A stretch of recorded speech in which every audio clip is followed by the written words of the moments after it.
여러분 안녕하세요. 북텔러 유혜미입니다. 오늘 소개해드릴 책은 1700년간 잠들어 있던 신과 소통하는 언어, 잃어버린 기도의 비밀에 대해서 알려드리도록 하겠습니다. 저자인 그렉 브레이드는 1991년 직장 생활에서 벗어나서 마음속 열망을 현실로 만드는 방법을 찾아서 지구 곳곳을 여행하고 고대 문헌과 과학 자료를 연구했습니다. 그래서 그 결과물을 모아 신성한 코드, 프랙탈 타임, 디바인 매트릭스 등을 펴냈죠. 그의 책들은 언론과 대중의 천사 속에 40개 이상 언어로 번역됐고요. UN, 포춘 500대 기업, 미군, 주류 대학의 강연자로 초청받은 바 있으며 2015년부터 20년까지 종교 분야의 노벨상이라 불리는 템플턴상 후보에 오르기도 했습니다. 저자는 책의 앞머리에 이 책은 세상의 혼돈과 두려움에 직면하여 위안을 찾는 사람들을 위해 쓰였다.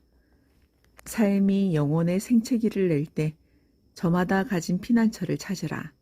그곳에는 축복과 아름다움, 잃어버린 기도, 오묘한 지혜가 있으니 그곳에서 미지의 의미를 찾고 내일을 살아갈 힘을 얻을 것이다. 라고 썼습니다. 책의 발췌독을 해보도록 하겠습니다. 두 가지 보편적 질문. 우리가 누구이고 어디에서 왔는지를 이해하지 않고서는 진정한 진보란 있을 수 없다고 생각한다. 여러 면에서 리키의 말에 동감한다. 나는 어른이 된 이후 우리가 누구인지, 과거의 지식이 우리가 더 나은 사람이 되고 세상이 더 좋아지는데 어떻게 보탬이 될 수 있는지 탐구하며 많은 시간을 보냈다. 소중한 것을 상실하거나 무언가에 실망할 때 혹은 충격적인 소식을 접할 때 우리는 본능적으로 상처부터 받는다. 지혜는 상처가 치유되는 과정에서 우러나온다. 우리는 고통스러운 경험에서 새로운 의미를 찾음으로써 상처를 지혜로 승화시킨다. 축복, 아름다움, 기도는 변화를 일으키는 도구이다. 정상에서 밑바닥으로. 균형과 변화의 주기에 면역이 된 사람은 아무도 없다.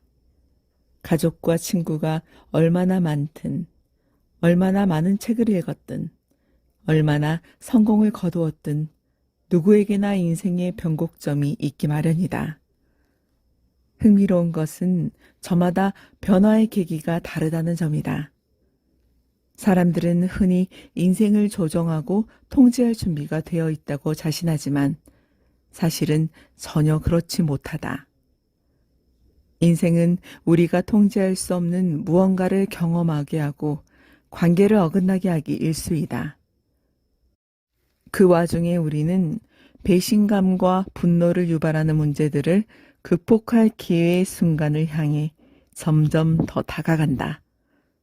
하지만 균형을 이루기 위한 마지막 영적 도구를 제대로 갖추고 나서야 준비되었다는 신호를 보낼 수 있다. 균형 상태에 이르러서야 비로소 이봐, 나 준비됐어.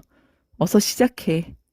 라고 말함으로써 또 다른 여정을 시작하게 된다. 균형 상태에 이르렀다는 것은 우리가 배운 것을 세상에 증명할 준비가 되었다는 뜻이다.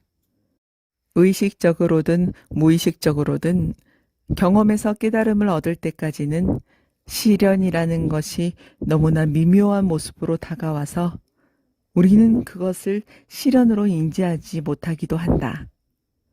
하지만 과거에 겪은 배신과 깨진 약속이 의미하는 바를 파악할 수 있을 때 비로소 지혜와 내공을 얻어 반복하던 패턴을 깨고 새 삶을 시작할 수 있다. 가장 큰 두려움. 우리는 영혼의 어두운 밤을 수없이 통과하게 되는데 원래 처음이 가장 힘든 법이다.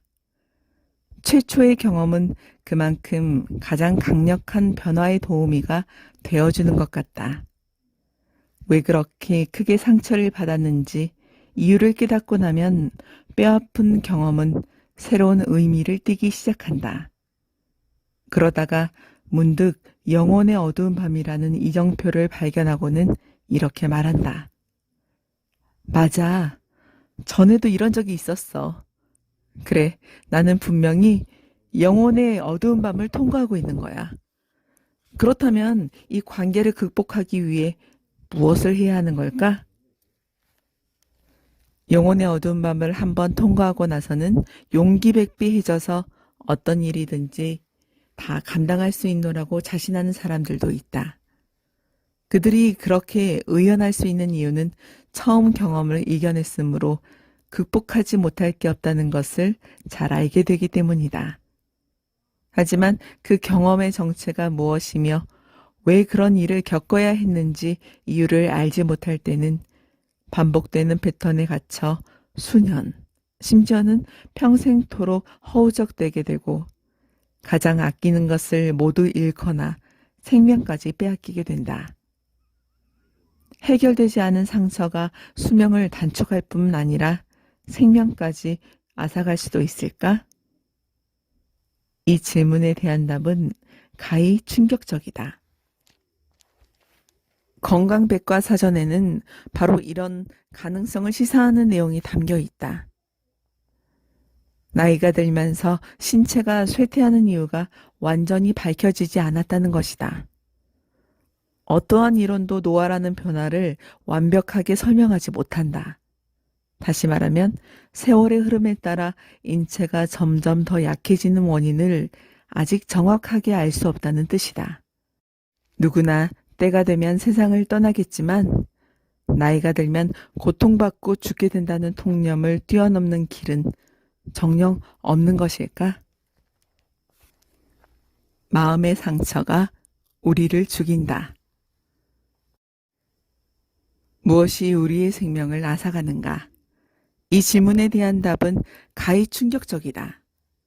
신체를 대상으로 하는 현대의 연구들은 생명체가 스스로 자기 신체의 소멸을 이끌어간다는 의견을 제시한다. 해소되지 않은 부정적 감정, 즉 마음의 상처는 심장질환의 원인으로 흔히 규정되는 긴장, 염증, 고혈압, 동맥경화 등의 신체 상태를 유발한다고 한다. 듀크 대학의 의학 교수 제임스 블루먼솔은 그의 괄목할 만한 연구 논문에서 마음과 신체의 관계를 밝혀냈다. 그는 두려움과 좌절감, 불안, 실망감과 같은 부정적 감정을 오랫동안 경험하면 심장에 악영향이 미치고 생명이 위태로워진다고 보았다. 이런 부정적인 감정은 우리가 흔히 말하는 상처의 범주에 포함된다. 로런스는 마음의 상처가 건강을 해치는 것은 분명하다고 주장한다. 그는 분노와 불안감이 고혈압과 두통, 면역력 저하, 복통, 심지어는 심장마비까지 유발할 수 있음을 밝혀낸 여러 연구를 근거로 언급했다. 사랑하는 사람과 헤어지더라도 그 사람과 함께했던 시간에 감사할 줄 안다면 우리는 가장 강력한 치유의 길을 향해 큰 걸음을 뗄 수 있다. 이런 관점에서 보면 우리를 죽도록 아프게 하는 것은 역으로 우리를 살리는 명약이 될 수도 있다. 쇠퇴나 소멸의 길이냐, 치유와 활력의 길이냐는 인생을 바라보는 우리의 시선과 태도에 달려있다. 사랑을 느껴야 한다.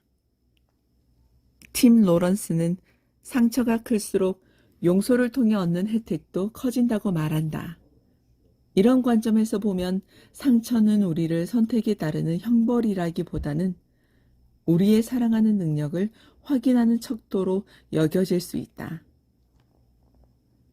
여러 전통에서 세상을 한데 묶는 접착제로 묘사한 사랑의 힘은 이 미묘한 관계를 보여준다. 그리고 가장 강력한 치유의 힘은 우리의 사랑하는 능력 안에 있다.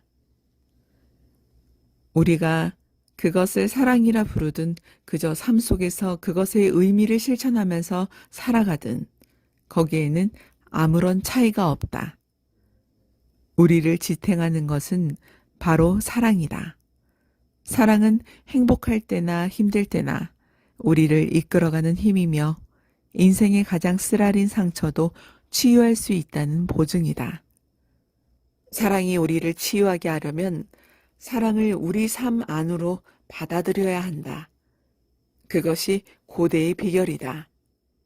그러기 위해서는 가장 쓰라린 상처를 가장 심오한 지혜로 바꾸는 길을 찾아야 한다. 상처는 우리가 경험을 해석하는 마음가짐에서 비롯되므로 일어난 일을 느끼고 받아들이는 방식을 바꾸면 순환을 바라보는 초점도 바뀌게 된다. 이 법칙은 긍정적인 믿음뿐 아니라 부정적인 믿음에도 똑같이 적용된다. 감사와 공감, 사랑같이 생명 친화적인 감정은 혈압 강화나 유익한 호르몬의 분비, 면역력 강화 등 건강에 이로운 조건을 형성하는 것으로 밝혀졌다. 마찬가지로 노여움과 미움, 질투, 분노 같은 생명의 해로운 감정은 불규칙한 심장박동, 면역력 저하, 스트레스 호르몬 수치의 증가 등 유해한 조건을 유발한다. 핵심은 기도하는 동안 우리의 감정 상태가 우리가 창조하는 현실의 청사진이라는 데 있다. 에너지장이 내면의 믿음을 반영하기 때문에 우리는 기도하기 전에 상처와 분노를 청소해 두어야 한다. 마음속에 두려움과 상처를 품고 있다면 어떻게 신의 마음이 치유와 평화를 반영해 주기를 기대할 수 있겠는가? 축복의 정의. 축복은 상처받은 감정을 몸 안에 가두는 것이 아니라 몸 밖으로 풀어주고 치유의 빛을 향해 마음의 문을 열어젖히는 감정의 윤활유이다. 우리는 축복하는 행위를 통해 인생의 가장 쓰라린 상처와 해결하지 못한 감정을 해방하는 힘을 얻게 된다. 축복을 하면 가슴 아픈 일이 일어난 근본 원인을 찾느라 쓰라린 상처를 헤집고 원인을 캐내는 고통을 끝없이 반복하지 않아도 된다. 물론 상처를 파헤쳐 원인을 깨닫는 힘든 과정을 모두 거치고 나면 어느 정도 치유 효과가 나타날 수도 있지만 축복하는 행위만으로도 내면의 힘을 일깨워 인생을 바꿀 수 있다. 그것도 순식간에. 분노와 상처로 얼룩진 나약함의 자리가 아니라 강인함과 명료함의 자리에서 우리 스스로 기도할 수 있을 때 놀라운 일이 시작된다. 축복할 때는 어떤 상황에서든 세 가지 대상 혹은 세 부류의 사람을 축복해야 한다. 예외는 늘 있겠지만 우리는 대개 고통받는 사람, 고통의 원인, 그리고 고통을 지켜보는 사람을 모두 축복해야 한다. 축복 연습. 축복의 선물을 받으려면 어떻게 해야 할까? 우선 아무에게도 방해받지 않을 만한 자기만의 장소를 마련하고 그곳에서 아래의 문장을 소리내어 말해보자. 나는 고통을 당하고 있거나 고통을 당한 사람을 축복한다. 나는 고통을 준 사람이나 그 사건을 축복한다. 나는 고통을 목격한 나를 축복한다. 축복을 멈추지 말아야 한다. 소리내어 축복의 말을 하라. 거듭거듭 반복하라. 이름이든 단체든 사람이든 날짜든 고통을 안겨준 원인을 상기시키는 것이라면 무엇이든 구체적으로 말하라. 구체적일수록 당신의 몸이 기억하는 상처에 더 가까이 접근할 수 있다.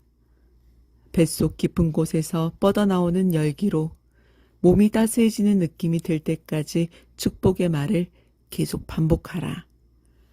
축복의 말을 반복함에 따라 온기가 생겨나 몸 전체로 퍼져나갈 것이다. 축복의 의식이 끝났다는 느낌이 들면 세상이 달라 보일 것이다. 상처를 준 대상은 그대로 존재하겠지만 상처를 느끼는 방식은 바뀌었다. 이것이 축복의 힘이다. 이것은 말로는 설명할 수 없다. 직접 경험하지 않으면 알 수 없다. 당신을 축복합니다. Bless you. 축복 의식을 행한다고 해서 세상이 바뀌지는 않는다. 바뀌는 것은 우리 자신이다. 우리에게 상처를 준 것이 무엇이든 그 대상을 인정하고 해방할 때 세상이 달리 보이고 우리는 더 강인하고 건강한 사람으로 거듭난다. 네, 저는 축복하라는 말이 정말 좋았던 것 같아요. 용서하라, 누구를 용서하고 나를 용서하라 이 말보다는 축복하라는 말을 더 많이 쓸 수 있게 될 것 같습니다. 이외에도 좋은 내용이 많으니까 여러분들도 꼭 책을 구해서 읽어보셨으면 합니다. 지금까지 북테일러 유엠이었습니다. 감사합니다.